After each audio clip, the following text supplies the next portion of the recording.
Prayer is a spiritual force with expected spiritual results.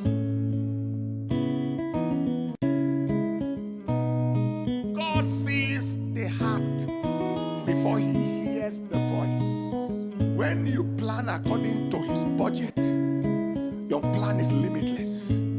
When you plan according to your pocket, your plan is limited. Whenever you take God for granted, you end up grounded. There are many people whose lives, whose destinies, everything is grounded because God has been taken for granted. You end up grounded because God has been taken for granted. When we pray, God hears. But when we praise, God moves.